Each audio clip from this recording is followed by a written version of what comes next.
I want to talk to you today about not letting the ugly in others take away the life of the beauty in you. And this is so important because we know that we are all living in this interconnected, interdependent world. We all need each other.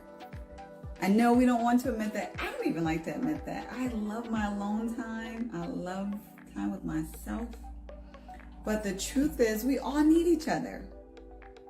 All the studies have supported that. People who have social connections live longer. They're less likely to have depression. They have more joy. People who are socially connected are more successful. So obviously, hands down, we need each other. But we cannot let the ugly in others kill our beauty, because what's going to happen is sometimes, whether it's a good relationship or a bad relationship, people are going to be ugly. It's going to happen. Hopefully, they're not typically in an ugly stance. And that's another whole video in itself when I talk about how our insides we can see on the outside, but we don't realize it sometimes. How our beauty inside can manifest to beauty outside on our face, quote unquote. It will resonate to others, attract others like magnets, because kindness is beautiful and meanness, evilness, wickedness, and cruelty is ugly, and it literally shows up on our faces. When it happens, it shows up on the face of those around you when they're ugly. It takes away, it strips any beauty that they have.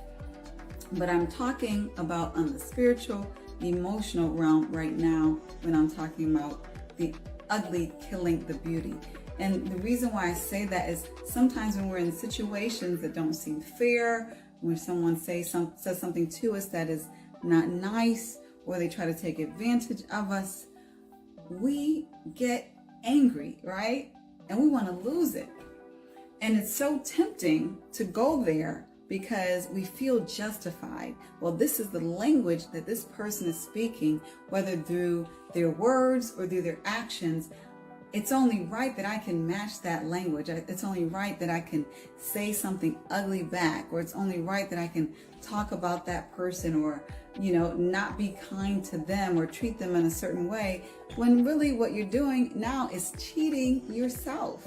We end up cheating ourselves, trying to get back at someone else or speak their language that we claim we don't even like in the first place because it is ugly. And then next thing you know, we have stooped down to that level. And who are you? Now you are truthfully a different person, because you have killed some of your beauty so that you could match the ugliness of someone else. And then we say, what do we say afterwards? Well, they made me do it. Well, if they didn't do that, I wouldn't have said that. Or I wouldn't have reacted that way. When the truth is, it was in you. You pulled it out and you let it go. That person didn't make you do anything. What you did was, perhaps you may have been around the wrong person, maybe too long. But if someone provokes you to be like them, you are making that choice to be like them. And so if you have that beauty inside of you, you don't want to let anyone rob you of that, anyone to kill it, anyone to provoke you, or anyone, more truthfully, to give you the excuse to extinguish it. You want your beauty to shine. And how do you do that? Well, you do that by expressing your kindness, by expressing your character, no matter what. No matter what. Because what I have seen time and time again, those times when I've been able to go high, as I believe Michelle Obama has said, when they go lower, we go high. Those times when I've been able to do that, oh my gosh. When you talk about peace, and then the other person is standing over there, showing themselves for who they are, and yet I'm still able to be who I am. You're still able to be who you are, and people see that and they respect it. And what they cannot say about you is that you acted in a way that was not appropriate. You acted in a way that was ugly. They still see your beauty shining. They still see your radiance. they still have that gravitation to you because you are exemplifying love no matter what. And you are winning. You are winning. Because sometimes we think when someone speaks to us in a certain way or treats us a certain way, we're losing. We're not losing because we're not fighting with this person.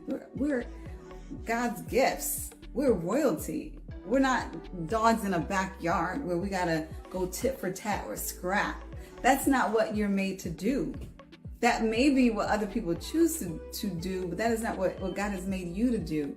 And so for us, we need to radiate our beauty, not only for ourselves, but for those who are watching us, not only for our sake, because it will benefit us, but also for the sake of God's children. He said he wants us to be the salt and the light of the earth. And what we know about salt is that it's pure. It's pure. We use salt to cure things, to cure and to preserve things. We use salt to cleanse things. Salt is powerful. So that whole analogy exemplifies what God is really looking for us to do. It's for us to purify the situation, purify the environment, cleanse the environment, preserve the peace in the environment, and the light to be radiant and to shine above the darkness. Because where there is light, as Martin Luther King Jr. said, there is no darkness. So he's looking for us to preserve and purify the environment while bringing light of radiance that reflects him, because he's made us in his image, right? But if we're choosing not to radiate our beauty, but we're choosing to speak the language and get down on the level of the person who's being ugly, we're choosing to basically exemplify the enemy, not what God has given us. He's given us the power to be his salt. How powerful is that? God is saying, I trust you. I trust you to be the salt, that you have the power to be the salt, to preserve an environment. You have the power to preserve an environment. You have the power to cleanse an environment. And the light of the earth, you have the power to bring light in a dark situation. And that is truth. That is his truth. I'm not saying that. I'm not making that up. So that says to me, no matter how angry somebody gets you, you always have that choice.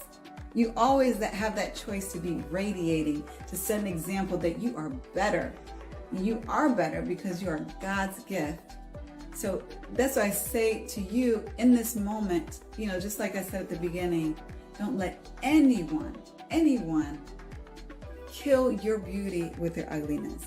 If they choose to be ugly, let them do so, while you maintain the beauty that is in you, that you have. And have a blessed day.